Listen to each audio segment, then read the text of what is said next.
Working for IOC is unquestionably a unique opportunity compared to any of our other competitors. We do have the deepest and strongest resource base. We do have the best infrastructure assets with our railroad and our processing facilities and palletising operations. And we do have a fantastic port facility. That positions us in a really strong place as we go forward. But most importantly, we do have the best people. What made us successful in the past are the same ingredients that we need to be successful in the future. The same values that we hold true to working together as a team, overcoming adversity and challenges, to face up to the harsh conditions that we operate under, whether they be the weather or economic conditions.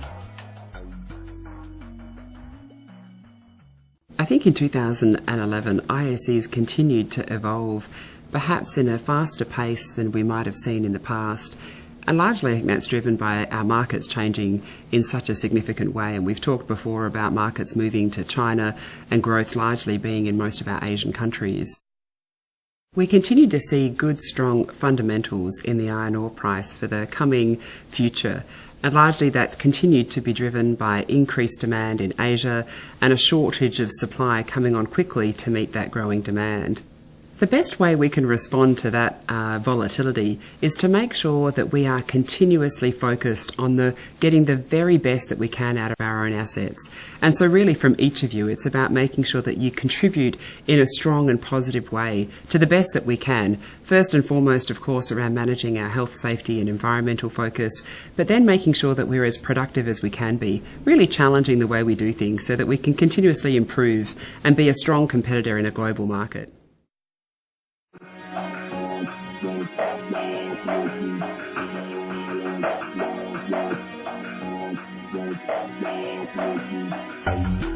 Whilst we've seen some great improvements in health and safety and things such as reporting more incidents and really identifying things before they become incidents or injuries, we know that safety is just such a fragile thing and that it's something we have to keep present in our minds all the time.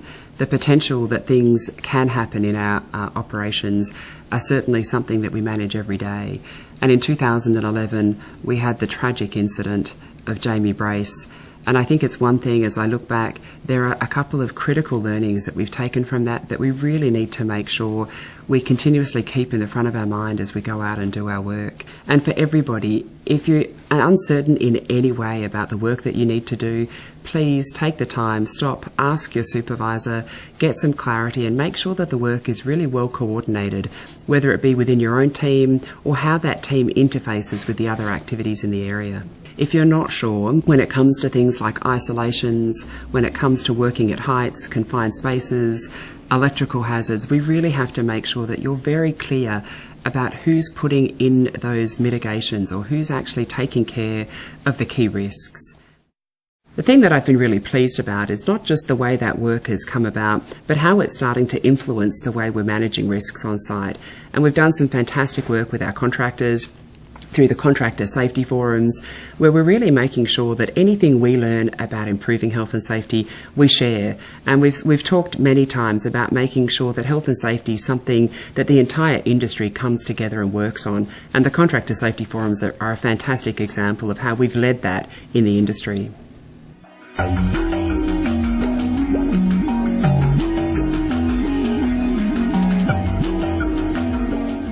I think back to 2011, there's some real milestones that have happened at IOC, whether it be the modernisation of the terminal that we have in Setil or the expansion project that you can see as you drive onto site in Lab City. There's a real sense of things changing, and a lot of that has been driven by the expansion projects and the investment that we've put into our expansions. If we take a look at the first phase of our expansion, the Concentrate Expansion Project 1, we're seeing a new crusher facility, an overland facility, and a connection into an additional ag mill. And while it certainly had its challenges, I think what we see now is the real sense of renewal and how that's contributing to the momentum that we'd like to build in our future expansion phases. Listening to our employees is really important, not the least of which because everyone has such great ideas that ultimately will contribute to us being more successful, but also because it starts to demonstrate how we can actually continuously improve and focus and prioritise on the things that matter the most to people each day. There are a number of objectives that we set out to achieve in the collective agreement. One of them, and perhaps the most importantly, was really to ensure that we were paying people competitively. And that was really important, both to attract people so we can have more people work on the sites and the vacancies we have, but also to make sure that we retain the people that we have and to say thank you for those that we have in our business. The other part of the agreement which was important was around the stability. And having the first 6-year contract with IOC is really important to make sure that we've got the stability we need to make investment decisions. And that stability allows us to reinvest money to continue to improve the conditions of each of our work areas. And that's something which I think will be really positive for this year. There's such a genuine partnership in the way IOC approaches work outside of the gates. The way we work with our community leaders, our governments, the work we've started with our Aboriginal communities, and the way in which we start to invest in the things that really matter to our communities really makes us a special company. We've made some great progress on understanding a lot more about dust. In the community in Labrador City, we've put some on-site sampling stations, and we've been able to monitor the levels of ambient dust that we see in the atmosphere. And it's great that the feedback that we've now had from analysing those results is that indeed there are no harmful effects from the dust that we see in the community. And that's great to have the confidence, if you're outside playing with your kids, to know that it's a safe environment and that the dust that you may see in the atmosphere is certainly not causing any harmful effects. We've also been doing a lot of great work inside the gate. So the Screenhouse Dust Improvement Project is one example of that. And we're making sure as we commission our new crusher with the Concentrate Expansion Project that our dust extraction systems are also functioning before we put that into full operation. So I hope each of you will be seeing that there are some changes that are actually improving the dust levels. And that's something we'll continue to do throughout this year.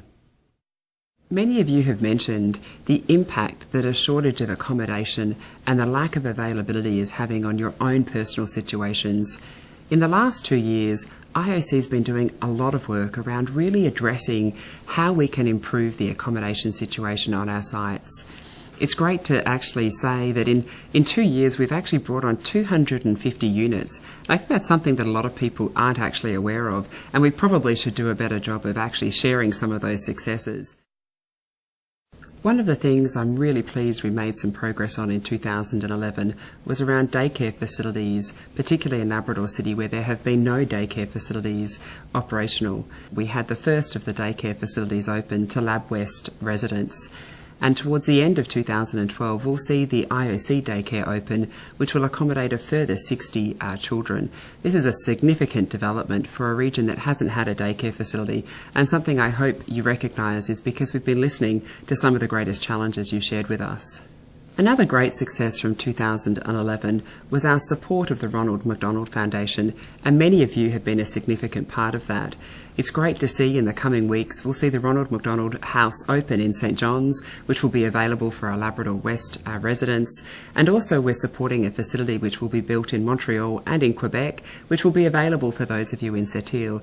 I think it's a great example of how we think about health and safety, not just inside the gates, but how we think of it outside the gates as we support your families. All of that together is actually demonstrating how IOC is taking a leadership role both in addressing accommodation issues but also in how we work with the communities. So an example of that is how we're chairing the regional task force. We've made the decision to actually bring together all of the industry partners in our areas of working to make sure that we're acting consistently.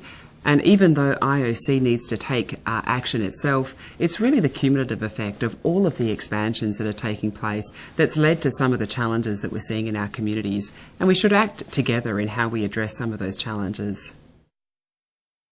I'm really pleased to have the opportunity this year to be sponsoring with the Sept-Îles Hospital in the celebration of their 50th anniversary. When you look back into the history, IOC built the first hospital in Sept-Îles at Mile 3 on our railroad. And I think it gives an example of how we're such an important part of the history, and it's great to be able to celebrate that with the community of Sept-Îles. Another example as I think about the interaction with communities is our work and our focus throughout 2012 that we'll have with our Aboriginal communities. Clearly they're a really important part of both our history and an important part of our future. And it's really pleasing to see some of the progress that we're making there. And I expect as we look to the future, we'll see that be something that we'll become more familiar with as employment levels increase and we start to see real tangible ways that we work together. One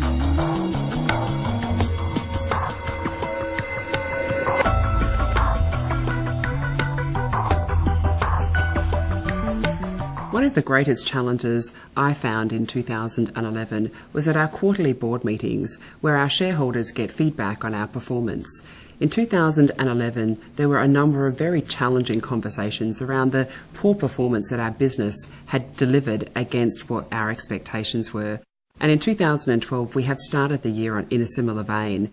It's one of the reasons why we're investing in getting additional support to some of our critical bottlenecks. And some of you may start to see that and feel that in coming weeks. So a lot of that is what we call building credibility, but really in essence it's about saying that you're going to do something and then following through and doing it. And I hope that you'll actually start to see that we're really picking up on that on a number of fronts, from health and safety, production expansion, and the way in which we're managing interactions in our community.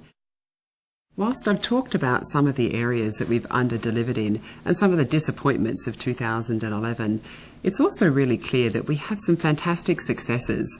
And I've given you some examples of where when we pull together we really make an enormous difference.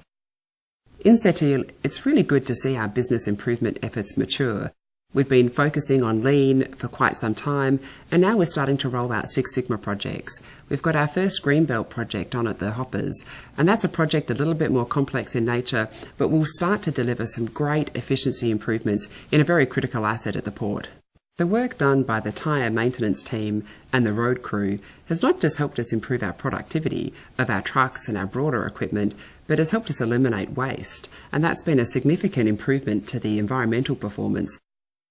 Another favourite example of mine was visiting the pellet plant belt crew, and I was quite amazed to see the initiative they had taken to really improve both the housekeeping and the way they structured their work environment, so they actually had a sense of great pride in the area. And I saw the before and after pictures, and certainly it's a significant transformation. And I can only imagine if we had that same initiative, not just in the the belt crews, but if we could actually translate that to the entire site, how amazing that would look. And I think it's a great example how all of us can make the changes to our own work areas and really uplift the entire site and business performance.